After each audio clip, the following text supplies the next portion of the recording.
To check your PIA, Pakistan International Airlines flight booking, you can follow these steps. Visit the PIA website.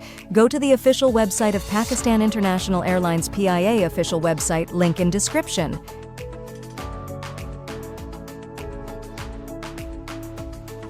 Find the booking section. Look for a section labeled Manage Booking. Enter booking details. Once you're in the booking section, you'll need to enter your booking reference number, also known as PNR or reservation code, and the last name of the passenger.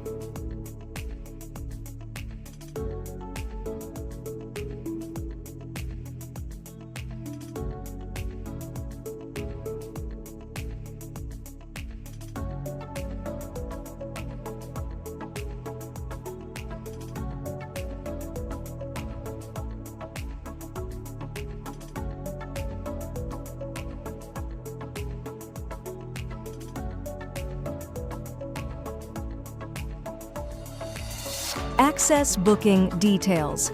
After entering the required information, you should be able to access your booking details.